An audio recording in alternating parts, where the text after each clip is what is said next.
Clarity on Fire, a podcast for people who know what they don't want out of their life and career, but aren't sure what they'd rather be doing. In a world where it's easy to exist, but hard to feel alive, we, Kristen and Rachel, 2 certified life and career coaches, are here to help you cut through the information overload, get unstuck, and focus not just on how you can have a career you're passionate about, but how to create a whole life that feels fulfilling. So join us here, where we serve up inspiration and down-to-earth wisdom in a way that only 2 best friends can. We want you to experience the relief of knowing that, yes, you're allowed to want more out of your life and career. And no, you don't have to wander through the dark anymore. Our job is to light the fire that shows you the way. Let's go.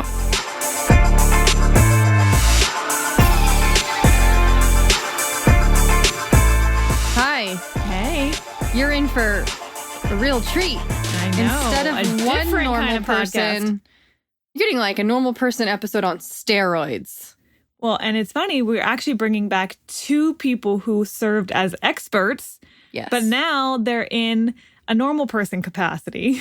Mhm. And I don't think we've ever had a conversation on the podcast with 4 people. Well, me, you, Stacy, Joanna. Right. No, we've never had that So many that's people a on one first. episode. I just thought because this month we're going to be just in about 10 days now, we're going to be releasing our new course, Getting Over People Pleasing, opening it up for enrollment. I wanted to do some episodes that were people pleasing centric. And I thought, gosh, I am constantly like listening to you guys talk about this issue. And pretty much all your friends are people pleasers. Yeah. Or have that tendency and have had to try to overcome it. It's not very common to be someone for whom like it's not an issue. No, most Or people, I think more again, people than not, struggle with people pleasing. yes, and I'm not saying I never have. Obviously, there have been incidents and people, but I'm talking about the 3 of you. Like it is like a ubiquitous problem that has impacted every area of your life. And I've heard you guys talk about it so much that I was like, I would just like to have a conversation with my friends about how this has showed up in their life. And it was really good. Yeah. And I was excited because I wanted to be validated in my people-pleasing experience. Like, I'm not the only one. We Yeah. all struggle with this. So let's read each of their bios so that you can be reminded about who they are. I mentioned at the very beginning of the episode which episodes they've previously been on. So stay tuned for that so that you can go, if you haven't, and listen to their episodes, which were both fantastic, if I do say so. They were. Let me start with Stacy. Stacy Campesi is a certified professional coach and workshop facilitator. She's passionate about helping unfulfilled, overachieving professionals find career confidence and clarity. Stacy loves working with smart, ambitious women who lead with heart and are so used to giving to others that they can't even recognize their own wants or needs without feeling selfish. By cutting through the uncertainty, self-doubt, and fear of disappointing others that holds them back, Stacy is able to help her clients make decisions that get them what they want without compromising a thing. Stacy is a professional certified coach with the International Coach Federation, which means she's coached a crap ton of hours, by the way. Yep. She's also certified as an MBTI and emotional intelligence practitioner, among other assessments that she can do. She can do basically any assessment you ask her to She's do. the assessment queen. You can find her on her website, which we will link to, and you can connect with her on LinkedIn. And you can also listen to Nuggets of Wisdom on Voxer at Stacy_Campesi. And I will link to that in the episode description if you want to like get on her kind of, it's like her email list, but instead of emails, it's just like voice memos. Audio. Yeah.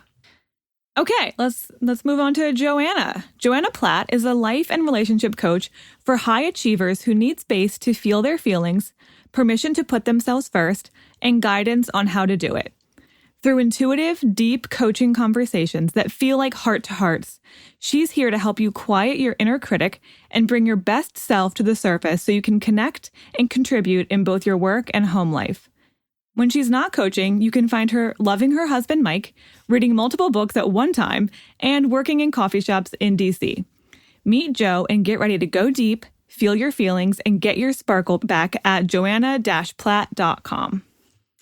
I will link to all of their stuff in the episode description.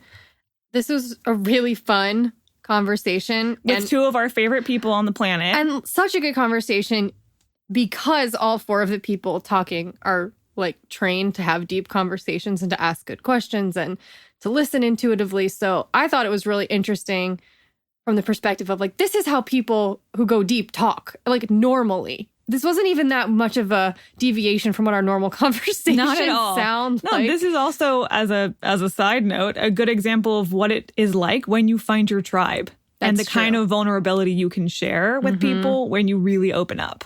So I hope you guys will enjoy this and share with us at the end in the comments what you thought and how you related, because there's a lot of relatable stuff happening in this episode. Yeah, we want to hear from you. Okay. Hi, guys. Hey. Hi. Welcome back to our podcast, both of you. Yeah. You guys are celebrities. Thank you for having us. Now, Joe's episode in particular is very, very popular. Also because it's just been around a really long time. We had an amazing conversation about emotional constipation with you back in April of 2018, which is not to take anything away from our conversation with Stacy from February 2019 about navigating a toxic workplace, which was also really, really, really good. Oh, and so many people are dealing with a toxic workplace. So very relevant. So you guys are two of our heavy hitters, as well as just being two of our closest friends. Which is why we wanted you to be on here. Everyone gets to hear how we talk when we're all just together on the weekends. For a wild ride, I think. I think so. Okay. So can we each, not me, but I'm going to moderate this conversation. Can we each go through and just give a little bit of an overview of your history with people pleasing, like how it has shown up for you, where you have maybe struggled? Just like kind of dive straight in. Kristen, you can go last. So, Stacy, do you want to go first? Sure, of course. Well, I think, for me, in order to talk about how it's shown up, I have to first kind of start talking about where it came from. Oh, well, yeah. Right? So we're going to get real deep real quick. So, growing up, small town in New Jersey, I kind of had 3 different options of what I wanted to be when I grew up. I could have been a teacher, but I really don't like kids. I could have been a nurse, but I really don't like blood.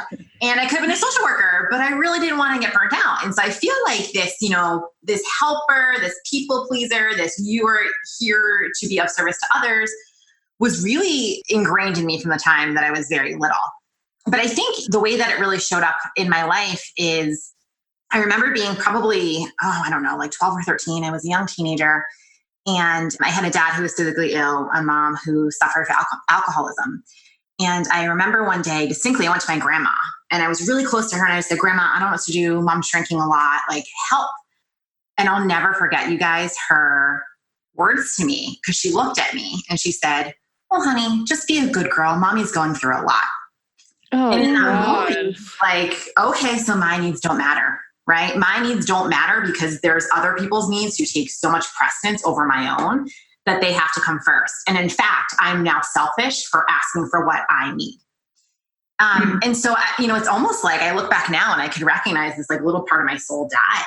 And so I literally spent the rest of my, I'd say young adult to like early adult years. And when I met you guys, right? And it was like, from then on, I was just fine. Everything was fine. Everything was good. I was good. And so what that kind of translated into is that I made it my business to put everybody else first, which also meant that in my career, I wasn't advocating for myself. I wasn't asking for what I needed because, again, I didn't know what I needed. In fact, even just asking me what I needed would have stressed me out because I didn't know. So it's been a really long road to recovery for me. And, luckily I've had the 3 of you by my side for most of it. But even though, I'm really aware of it now, it still shows up every single day. Am I saying the right thing? Am I being nice enough? Am I being too rude? Am I being too direct? How can I be softer? Am I not thinking about this person? So I don't know if I'm answering your question, Rachel, but I think it is a daily struggle to manage and to catch myself people pleasing. Well, you more than answered my question. I just learned a lot about you that I didn't know. I never knew that your grandma had said that to you. I never said that was one of those like standout memories that kind of shaped you. No, that's wild. I did not know that. And that's something that I think a lot of people who struggle, they have a memory like that of, or if they pause and they go back and they think about it, they can think of incidents like that really just like, oh, I have to like shrink and shrivel up. So, wow. Okay. We're going to come back to you. obviously. But that was really good. Okay, Joe, can you top that? I don't think I can. Oh, come on. but I do appreciate how deep this conversation has gone so quickly because, well, one, I'm all about depth. And two, I think that people pleasing, when we think about it, it's like a surface level thing, but it's rooted so much deeper. And what Stacy was saying about be a good girl and put everybody else's needs before her own. That was my experience too. I'm the oldest of 5 and my youngest sibling is only 7 years younger than me. So that means there's 5 kids total in a 7-year span. And it just was chaos. And I think as the oldest, kind of going back to what Stacy was saying about being a helper and the fixer and as a highly sensitive person and an empath, I could really sense things that were going on in my household that perhaps weren't said, but were felt. And so for me, I adopted this people-pleasing persona of if everybody else is okay, then I will be okay. Don't rock the boat. Don't have any needs. Shove all of your stuff aside. Just as long as everybody else is happy, don't put anybody out, because if anybody is put out, then negative emotions are going to come up and then that is going to feel bad for you. And so to avoid the pain of that, just try to please everybody. Be a good girl, be a nice girl. And the effects of that run really deep. I'm wrestling with some aspects of this in my business right now, but it also plays out in really big existential ways, but then smaller ways of this weekend, my husband was do you mind if I listen to the podcast that I was listening to earlier, in the car? And I'm no, actually high five for me for saying I don't feel like listening to that. That was a good step. But then the ripple effect of that was just this extreme discomfort of saying what I need and saying not even what I need, but just what my preference is, which he doesn't care. He's we can just listen to the radio. It's fine. We'll just continue listening to the radio. But I had to kind of breathe through the discomfort of not catering to everybody else's needs. I think people pleasing is being a personal waitress. Just trying to take everybody's order. What do you need? And what do you need? And what do you need? And what can I bring you? And how can I deliver your happiness? Right. And constantly checking in on people to make sure they've got everything that they need. And I think, okay, I'm going to get to you, Kristen, but I think what I like about the 2 stories that you guys just told is that people pleasing, well, first of all, I think we're going to talk about, Kristen and I are going to talk about this more in the course and also later on this month with one of our episodes. There's an inherent personality aspect to it that some people are going to be more prone to it just from birth, regardless of your experience. But your experiences completely exacerbate and can make you lean into the behavior of people pleasing. And I think that what I really like about your stories is that they exemplify 2 ways that people pleasing can be exacerbated. One is someone can directly say something to you, with Stacy, that very much shaped her perception of herself. And I'm sure those things happen to Joanna too. It's not a zero-sum situation, an all or nothing. But also it can just be circumstantial. Joanna just happens to be the oldest of 5 kids. And so because of that, a lot of the things that happened with her were just by virtue of I got to take care of all these little people who are younger than me. And so it can be created and exacerbated in so many different ways, both directly and completely indirectly. Yep. So Kristen, your turn. Well, that's funny that you were saying that, because as I was thinking of where this came from me, I think it is definitely in part personality. I just came in a very adaptable person, and that's true about who I am. And part of what's been a real struggle really my whole life is what is me being adaptable and what is me being a people pleaser? And where is that line? Because I don't need to speak up about every little thing if I don't care. But there are some things that are really worth speaking up about. And so that's been a whole part of this is I think I took my adaptability too far as a kid. And I think that was probably for a few reasons. First of all, the women in my family, man, they are just givers. I mean, they are givers. You come they from are a long healers. line of people I come pleasers. from a long line of them. My grandma had her own catering business, and she would just cook for everyone all the time. And that was her way of taking care of everyone. And wait, tell that little anecdote about your grandma at the dinner table. Like it was like a known thing. It was a known thing that if you ask the person next to you, oh, can you pass the salt? My grandma would practically leap across the table to be the one to hand you the salt because she just so needed and wanted to take care of everyone. Be the one who was like caretaking. Absolutely. Wow. And my mom is a nurse. I mean, she is just like the most giving, loving person, nurturing person I've ever met. So this is just kind of built into the genes, I think, of the women of my family and too. Exacerbated by behavior too. Exactly. Yeah. And to go counter to Joe's experience, I actually think part of my people pleasing might have been born of me being an only child until I was almost 14. So I remember when I would be hanging out with friends. I'd have like one of my best friends over. I was so excited to have a buddy and someone to play with because I would get bored a lot. You know, being an only child, you're trying to constantly entertain yourself. So when I had someone there, I was like, I don't even care what we do. I don't care if I have to play with the Barbie with the weird haircut and you get the really fancy new one. Right. Like whatever, I'll do whatever. I'm just glad to have somebody here with me.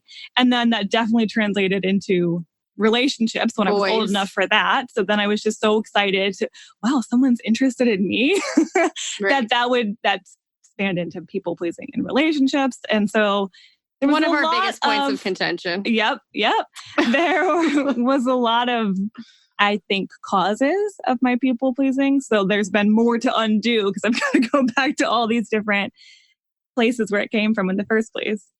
So I want to talk, I like the fact that you use the word undo, because I want to talk to each of you guys about like how you've undone it and maybe even first what you undid. Like maybe like the crux of what you were struggling with. Like it was, I couldn't speak up in my relationship, or it was, I had a hard time ever asking for what I needed at work, or, like I was just constantly like up in my head berating myself or something. I'm just curious, what was like the thing that you guys have had to work constantly to undo, and what has worked for you in undoing it? You want to go reverse this time?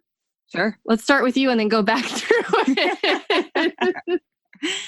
Well, there's been multiple things I've had to undo. I won't get into all of them, but the main one has been avoiding conflict. Yeah. Oh, yeah. That's like your Achilles heel. Yeah. And that is the thing that I have had to really work at to be okay with engaging in conflict with people that I really care about. And so that there's probably all kinds of places where that came from originally too. But in terms of undoing it, first of all, I have to speak up more often. Even if it means there might be conflict, I have to say, hey, I'm feeling this way. Or, hey, I didn't like that way that was said. I probably still don't do it that often. I'm kind of hard to offend, frankly. Yeah. But when I do, I try to speak up or just say, hey, I'm feeling weird right now. Can I talk about it? But probably even more than that is when conflict comes up, even if I'm not initiating it, my first instinct is I want to run away. I want to shut it down. And I have to physically make myself stay in the room and stay present and engage, even if I don't know what I'm going to say, even if I'm really overwhelmed and I'm kind of drawing a blank because I'm so uncomfortable. I have to just stay present in it and not leave. Like that's my instinct. So I'm still working on that, but I think you would say I'm getting better. Yeah, at engaging. Yeah, for sure. There was a time when I knew you when all you would do was just walk away from discomfort or an argument or some sort of confrontation. And now, yeah, you do actually like stay put for the most part. So I can see you struggling with it. Yeah, I can see you not wanting to. Yeah. But you do. But I do, but I stay. Okay. Okay, Joe, I'm curious how you're going to answer this one. Well, I think for me, it's like just creating a new rule that I'm allowed to ask for what I want. Yeah. Just replacing the I'm not allowed to have any needs or wants or desires with I can say what I want. Like it's as simple as that. With Kristen, I think, there's also for me like getting more comfortable with discomfort and like staying put like in the example with my husband and the radio, like I just had to say like, no, I don't want that. And then resist the urge to cave and say, oh, but it's okay. Yes. Like, I bet you can feel it coming up out of your throat. Yes. And you have to be like, no, don't let it out. Oh, can I relate to like, that? it's okay. That was fine. That was a fine response. You're allowed to say that. You're allowed to prefer the radio.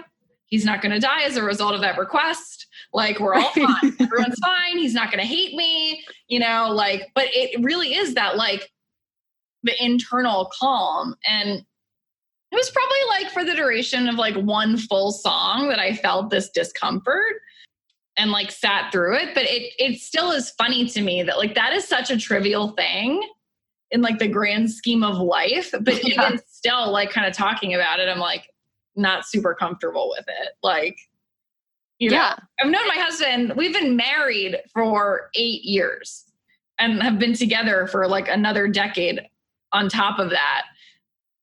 Why still am I like... Right. This shows there's like, not a lot of logic. There's a foundation of like love and like and trust and all kinds of things under there. And it's still hard. So I think to answer your question, it's not even necessarily undoing anything, but just replacing with this new way that I live, which is I say what I want. I love that. And yes. And I love that you're saying you haven't stopped feeling uncomfortable. You just do it, but you keep feeling discomfort. You might have had to sit there for the whole length of a song just feeling super awkward, but you did it. And that's what I think a lot of people pleasers are waiting for, it to not be uncomfortable before they can change. Before they speak up. And that's not what we're saying at all. No. In fact, a lot of what we built into this course that we're about to launch is the necessity of becoming resilient with discomfort and desensitizing yourself to discomfort, because it is absolutely like doing planks. Like, you have to breathe through the shaky pain of like getting through something really physically uncomfortable. It's the exact same thing with discomfort. Like, there's no difference. And this is something you've talked about a lot, Joe. And you talked about this on the last episode we had with you when we talked about emotional constipation, that like it has a beginning, a middle, and an end. Like, that discomfort peaked probably in the middle of that song. But after a few minutes and then an hour later, it was completely over. And I think a lot of people are so afraid that it's just going to go on and on and on and on.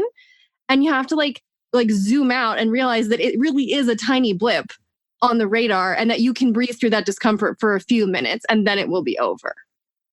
Yeah. So, Stacy, how do you answer this question? So just FYI, like my palms are sweating because you know how to answer this question. Talking about discomfort. Oh my gosh. You're safe. People pleasing for all that it is. Oh, so what did I have to undo? I mean, you know, I feel like for me, you know, of all of us, I don't want to say my inner critic is the loudest because that would be judgment, but you guys know, like, my inner critic is pretty harsh. It's very loud and very unnecessarily mean. Exactly. And so I really had to rebuild the way that I identified myself. And the biggest part of that for me was understanding that, and it sounds so crazy to say out loud now, especially with the work that I do with clients, but to understand that I had gifts and talents. Right? Because as a people pleaser, you don't. It's not about you. It's about everybody else and what they're great at and seeing their possibility and their potential and magnifying it for them, or at least that's what it was like for me, right? Especially in my given career track, which was teaching and now coaching. But that meant that there was nothing for me, right? So everyone else got to be special, but I didn't. And therefore I had no confidence. And so I really had to start to understand, what am I good at? What do I enjoy doing? Mm-hmm. What makes me special and unique? And know that I am special and unique. That was really hard. I was always in roles where there was multiple of me, right? So there might have been like 8 of us doing the same job or 12 of us. And I always remember thinking like, but what makes me special? All of these people are so talented. Well, I'm talented too. And so that's where I had to really kind of lean into that. And that was, oh my gosh, the hardest thing I think I've ever had to do, and something I still struggle with, you know, and you guys know this, it's still like, well, what makes me unique? What makes me talented? And I have to continually answer that question for myself to build more confidence. So I think that's, you know, one big thing. And then I think the other thing, and Kristen, I think I love when you said about like being an only child and you were just so excited to have someone, right? Like we're naturally adaptable. And I think, the three of us are, where, we are flexible. We are a little bit more go with the flow. We don't really tend to always have strong opinions. I think that people can start to associate those characteristics with you. And then all of a sudden, when you have an opinion, it's like, oh, okay, Miss Bossy, right? Okay, now like you want to flip this switch. And so I do think for me, a lot of it was understanding that I don't have to be the person everyone else thinks that I am. And it's okay, right? It's okay to say no. It's okay to have an opinion. It's okay to have conviction. And it might be a little bit harsh when I do because people aren't used to seeing it, but that's okay. And so I kind of had to get used to not everyone thinking I was the nice person all of the time. Yep. And it sounds so trivial, but I was always the nice girl. So having strong opinions was really challenging.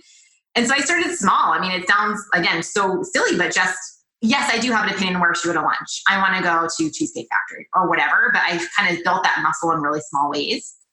To your point, doing the plank, right? Like building up those muscles. When the bigger stuff comes around, it's not easy or comfortable, but at least there's a foundation set that I can lean on. Mm-hmm. Yeah, such a good point about when people start to know you as a certain persona or character, it's so much harder to break out of that. Yeah. So I know in some ways, like when I went to college, I didn't really bring any of my old friends. No. I started blank. And so I was able to be a little bit more myself than I had been in high school. And so in different, but if you bring those people with you, it's so much harder. Which isn't to say you have to break up with all your old friends, but no, it just means that you have to be more conscious of it because it's so easy to fall back into old habits with people when they're expecting you to be a certain way that you have to check in more often and say, wait a minute, am I just doing this out of habit? Or do I really want this? As a lot of, like I said, I'm the oldest of 5. I would like to offer a thought about how, like, when people see you a certain way, like, there's an assumption that if you change, that will be bad. But my personal experience is that me becoming more of who I am and saying what I want has given other people permission to do the same. Mm-hmm. Yeah. And we assume that we're going to be in danger if we are not the same person to that person because we're trying to please them, and something that's pleasing is consistency. But you know what else is pleasing? Authenticity. Yes. Mm-hmm. And so like people saying what they need and what they want. And like, I think that something that can happen when you're a people pleaser is that you can become like a wet fish. Yeah. Where you don't have any opinions and you don't have anything. And like, that can be kind of taxing for the people that are in relationship with you. And so it's actually a gift to say what you want, because then you give the other person a chance to meet that need for you, which is, how much joy do we get out of meeting needs for other people? But also, and my therapist said this, I'm still very much working on this. So this is very new, hot off the press, like news from my therapist, which is when you're direct, people know where they stand. Yeah. And that's a gift. But also just kind of knowing that, like, I think when you're a people pleaser, you worry that being direct or saying what you want is going to like feel like hitting a brick wall, because that's what it can feel like to us. So you don't want that to happen to anybody else. Like, you don't want to give that hitting a brick wall feeling to the person that you're interacting with, but it doesn't necessarily have to be that way. It doesn't have to feel so harsh. Like saying, hey, I really could go for a cheeseburger. Let's go to this place for lunch. Like, right. It just punch someone in the face. Like aggressive conflict, Yes. Also, I'm just thinking, like, from my perspective as a non-people pleaser in relationship with a lot of people pleasers, first of all, Kristen has literally never, ever been direct enough with me that like it bothered me. She could go further probably. And I would be like, okay, whatever. And like, it's not like Kristen doesn't bother me. Let's be clear. She bothers me semi-frequently. Oh, sure.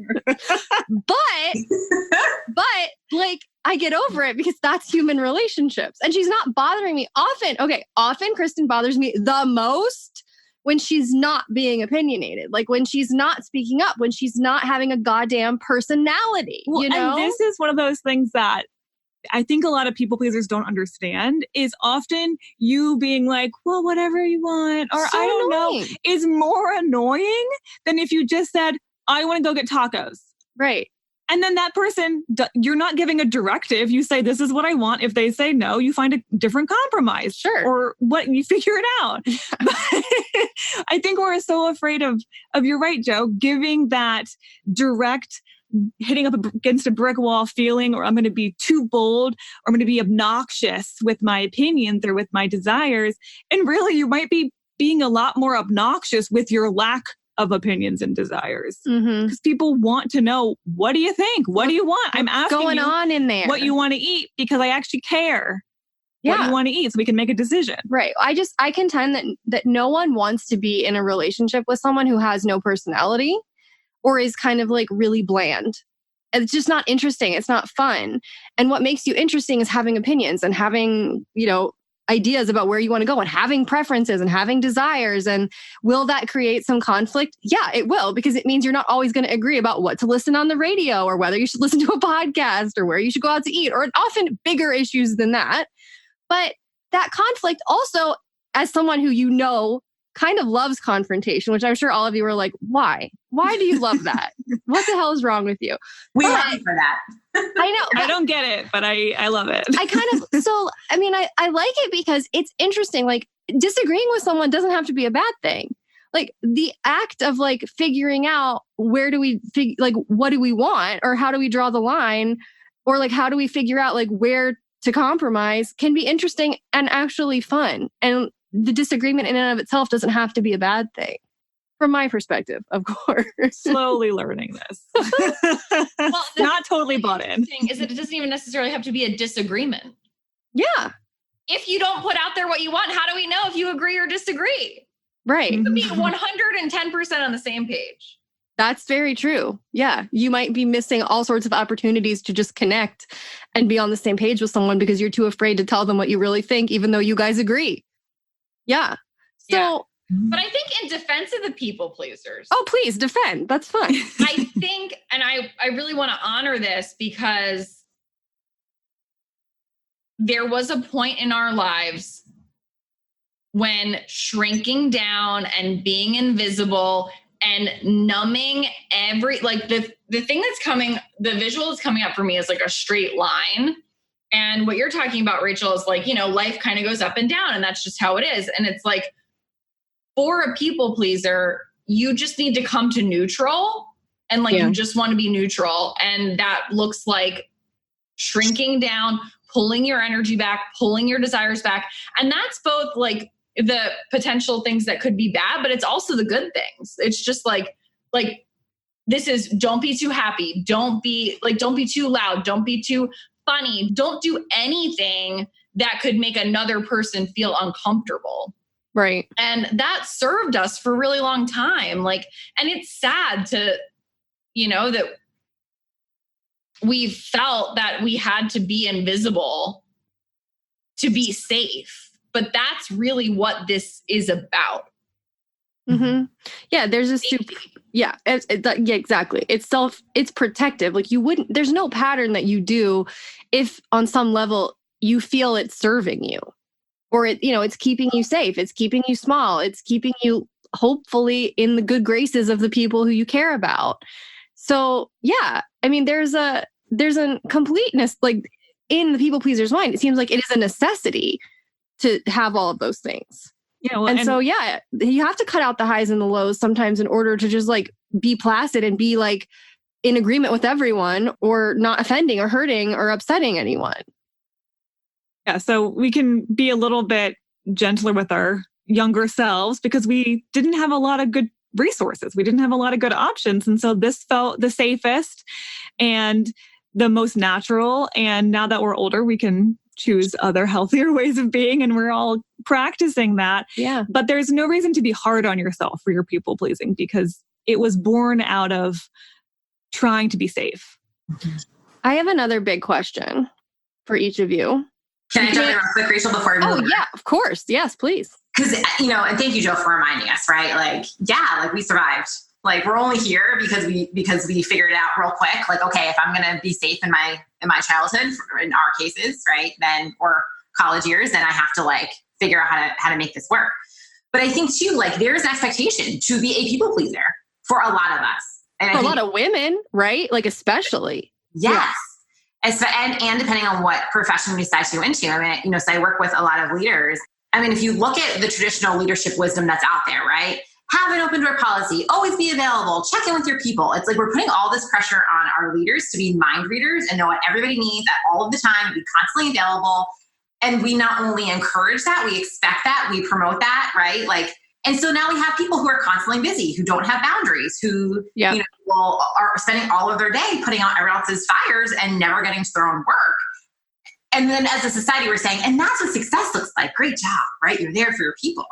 So I think that it not only is keeping us safe, but it's also being reinforced in a lot of ways. And it is really ingrained into our culture in such a deep way that it's easy to have this conversation. But I think doing what we do and having the work, doing the work that we've done personally, but we forget the temptation that's out there. I know I do, right? And then I go back into the quote unquote real world. I'm like, oh my gosh, no wonder why I was a people pleaser for so long.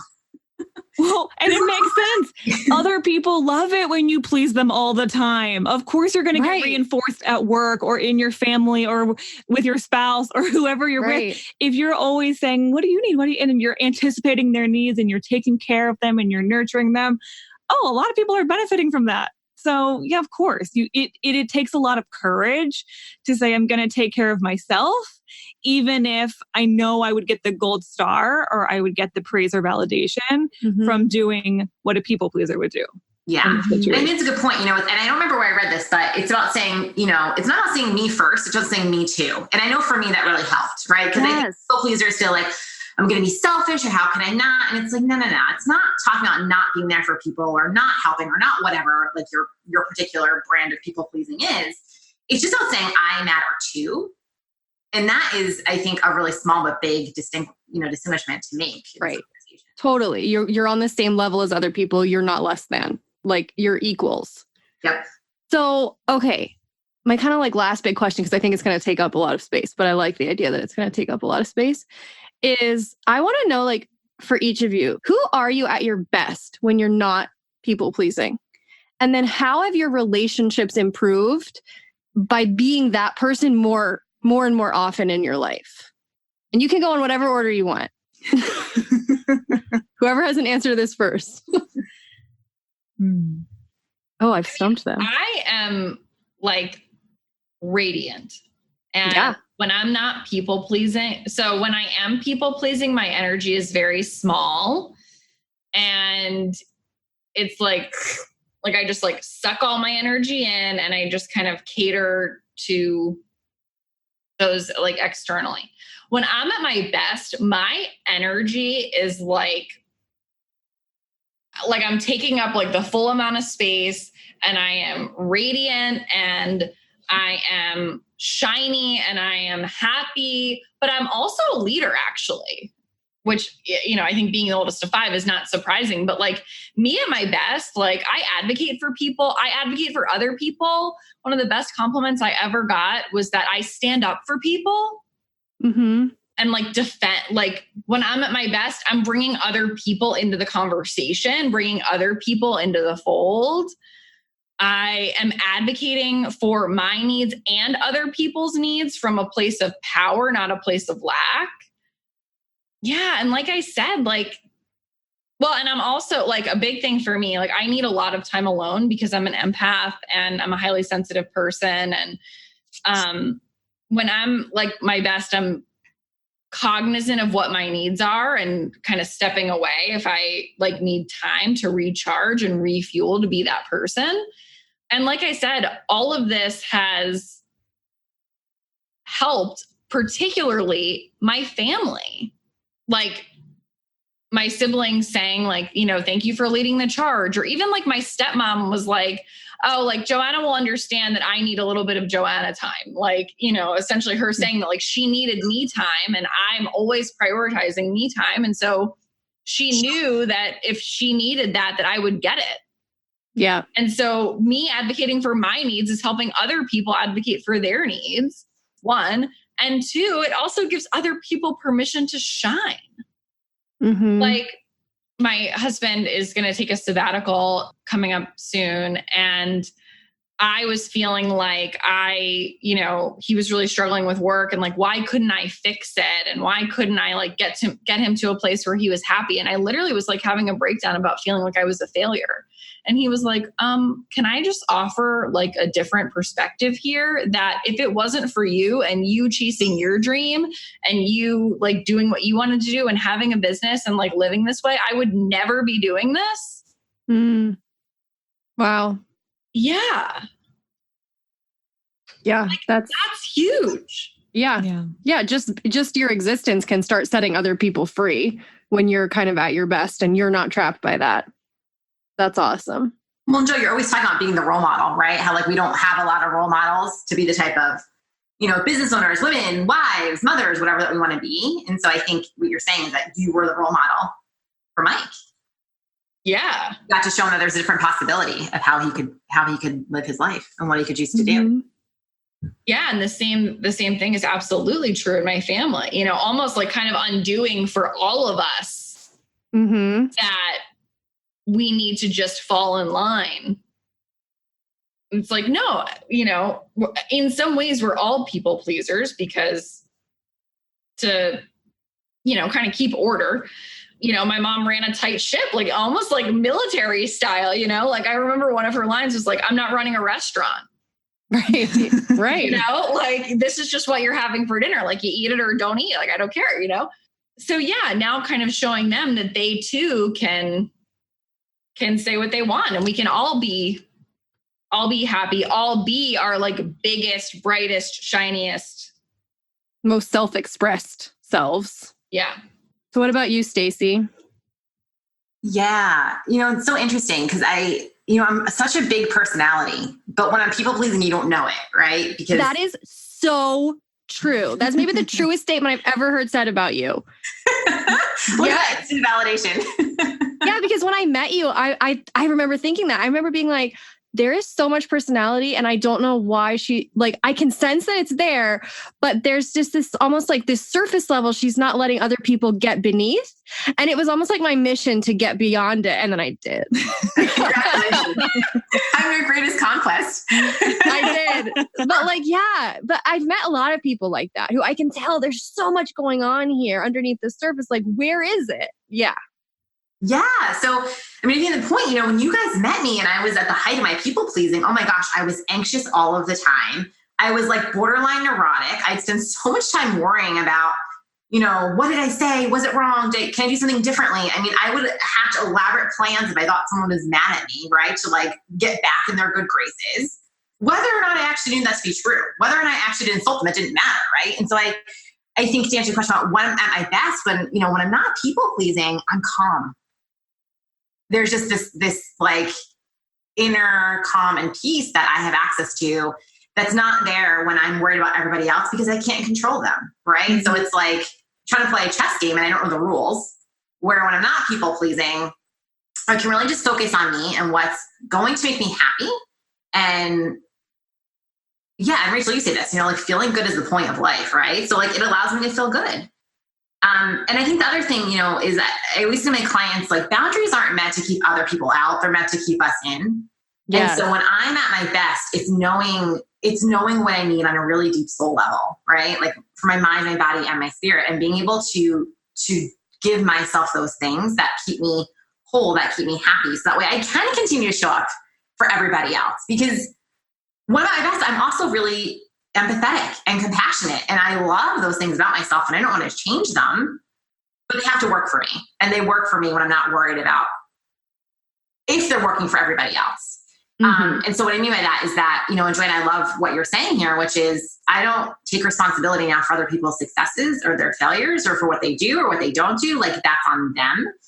And that allows me to just show up, as either a trusted advisor, a coach, a friend, or whatever, but I'm not taking blame anymore or responsibility for stuff that's not mine. And so I guess going back into that, just calm. So for my relationships, I mean, I think, it means I can show up with conviction, and I can show up with an opinion, and I can still be really, empathetic and have a lot of compassion and have really hard conversations with people that, I think a lot of others would be scared off by, or, like, oh my gosh, I can't believe you're talking about this particular topic. But I think it just allows me to be more accessible. And yet again, calm and strong. So I don't know if I'm answering your question, but it just is really a feeling of just like, all right, life isn't so hard when I'm just focused on my needs. Listen, the people who are listening to this are probably going to be like, okay, great. You're telling me I can have less anxiety if I'm not in people pleasing mode? I'm sold. Like, they don't need to hear more than that. Like, being calm is a really good goal, I think. Yeah. I know. I'm like, sign me up for that. Right? Yeah. I love that. I just not really convincing. Yeah, I need to take a dose of my medicine more often. Well, of course. We all do. All right, Kristen, what about you? Well, Stacy, I very much relate to what you were saying about feeling a lot smaller and having a big personality that's hidden, because my belief about myself when I go to the most inner critical place for a long time was I feel boring. And it wasn't actually because I was boring. It's because I wasn't expressing all the things that I care about and all the things that I'm fascinated about and all the things that I'm passionate about and get fired up about. And so when I am at my best and I'm not people pleasing, I find that I have a lot to say, as anyone who's listened to this podcast will attest to. We've filled hours and hours and hours of content worth of stuff that I feel really fired up about. And so I feel like I'm much more of a magnetic presence. And when I'm in that space, I'm like, I don't relate to that feeling of being boring at all anymore, because I know that I have so much that lights me up, and I don't need to get jazzed about everything, but the things I do care about, I get really excited about. And in terms of my relationships, I used to have, and this is, I think, very normal of people pleasers. I would love to hear both of your responses to this. I used to be filled with almost always a low grade amount of resentment from a lot of people around me. And Joanna and Stacy both just nodded. I know you can't see them, but they're both like, mm-hmm. Yeah, it was just always bubbling just under the surface. And I never really blew up because I hated conflict so much, but it was always there. And it was because I was annoyed that I was always doing what everyone else wanted, but I was doing what everyone else wanted. So I was creating that. Well, you were annoyed you couldn't speak up too. Exactly. Like you felt like you couldn't say anything. I couldn't. Yeah. And because of that, there was this level of connection in my relationships that I could never really get to, because I was always a little bit annoyed that it was their way, not my way. And you were never willing to tell the truth. Yep. And so when I was able to have more honest, direct conversations and say, hey, this is how I feel, or hey, I disagree about this, I am a much more just loving person. Like I just feel so much more connected, and I feel like I have a lot more love to give, because I'm not just, the resentment's not just always there. It bubbles up and then it expresses, and then I can let it go. And it's amazing. Yeah. It's like a low grade fever for a lot of people. Yes. It's just always kind of there beneath the surface. Yep. Which is why a lot of people pleasers can end up being passive aggressive, is because that's got to come out somewhere. That's where my passive aggressiveness came from for so many years, was this inability to express it, but it was always there. And it was really anger at myself for not speaking up. It really wasn't about the other person, because they weren't doing it to me. I was doing it to myself. And so I don't have that. Yeah, right. I'm blaming everybody else. Are you kidding? Yeah, right. Which I'm still doing, by the way. Like, I'm like, yeah, no, that person is just pissing me the frick off right now. Like, well, and it's both and. Like, yes, Sure. You're doing it to yourself because you're often interpreting things, and then you're creating a story about them, and then you're seething about it. I'm not speaking up, and you're I'm not saying what I would prefer to do. Right. People aren't perfect. People are messing up all the time. But part of being in an open relationship and an honest relationship with someone is being able to be like, yo, you just crossed a major line. You are being dumb or annoying right now. And being able to say that, and like for them to be able to feel confident saying that to you too. Like, yes, so people are not perfect. Be listening to this. I'm like, oh no. Just the idea of it is giving you hives. Oh my God. Oh my God. Okay. So we only have a couple more minutes, but I have one last thing I want us to do, which is I want us to each, this is inspired by Jo, because at the end of her podcast, Love Always Jo, she asks her guests, what would you like to give my audience permission for, or permission to do, or maybe permission to let go of? And so I want to each of us go around and like quickly, I mean, as quickly as we can, give permission for something. And I'm just going to start because I already know what I want to say, and it'll buy you guys some time to think about what you want to say. I want to give people permission to get angry. This is something I feel very passionately about, obviously, because I'm cool with being angry. But a lot of the time, people pleasers feel like if they are mad, there's something wrong with them. Like if someone crosses a line, it's your fault. And you're trying to make that person right. You're like, oh, well, you'll make excuses for them, or you'll rationalize their behavior. And very, very, very, very often, almost always, you are justified in having the feeling that you're having. And it is okay for you to be mad. It's okay for you to be mad that maybe your parents shut you down and made you feel like you had to please in order to get by. It is okay that if someone crosses a line with you, that you're angry about it. And that even if you're judging them for it, that's an okay form of judgment. So anger is okay. Well, I want to give people permission to explore their own preferences and desires, maybe in isolation for a little while, because a lot of people pleasers, like Stacy and I think Joanna said this too, we didn't know what we wanted because we weren't even expressing it to ourselves, much less other people. We were so concerned with what other people wanted that I remember it took me a little while to say, what do I like? Instead of what is my best friend at the time like? What is my boyfriend at the time like? What is whoever I'm hanging out with? What do they like to do? What do I like to do? What do I like to eat? And I know it sounds small, but you have to give yourself permission to figure out, who am I when it's just me? Maybe make as many solo decisions for the next week as you possibly can. Like, don't consult anyone. Just check in with yourself and say, what do I want here? Because you can't express that to other people until you even know what your own preferences are. So I give you permission to play around with that and explore a little bit. Mm-hmm. So here's mine. I give you permission to be bitchy. And here's what you do. Hell yes. And so Kristen and I talk about this all the time where, you know, as a people pleaser, we're so used to being nice and cordial and diplomatic and blah, blah, blah, that when we finally do say something, it's like we go to the opposite extreme, and it might be harsh, it might be direct, it might sound bitchy, it might be whatever. That's okay. Just like do it, because the pendulum's got to swing in the opposite direction for you to figure out what the middle ground is. Like, what's your balance? And I know for so long I didn't say anything because of that fear. Well, I don't want to sound too harsh. Just sound harsh.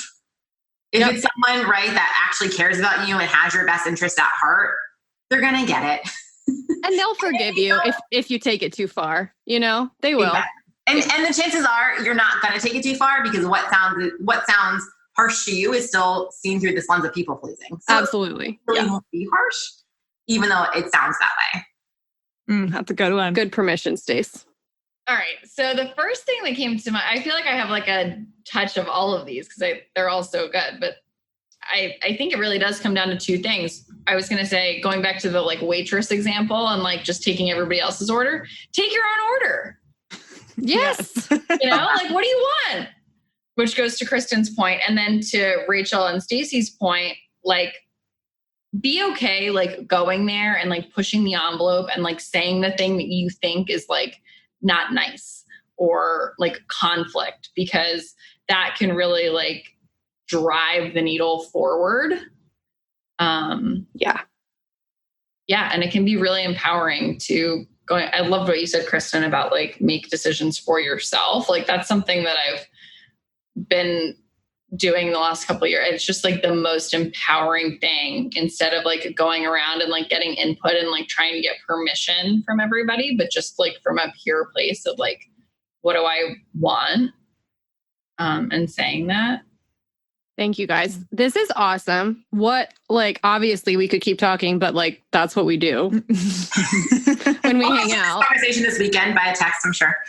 Yeah. I mean, this is what we do. Like, this is not even that far off the type of conversations we have when we're not recording things. So you got a sneak peek into our little group. The best thing I ever did becoming a coach was getting to like be the kind of person who's capable of having these conversations and then meeting other people who are on that level and who are ready to have these type of conversations. Like, I really think everyone could be a coach just because we all deserve to have these types of conversations with our friends. Totally. But I digress. This is not IPEC, coaching marketing right now. It could be for sure. Thank you guys for coming on. In the outro, I'm going to remind people of where they can find you. And thanks for validating my people-pleasing ways. Usually it's one people-pleaser and one non-people pleaser. Yeah, I was very outnumbered. I had a team with me to validate me, so that was great. We're glad to be back up for you, Kristen. Yeah, glad to be part of the band.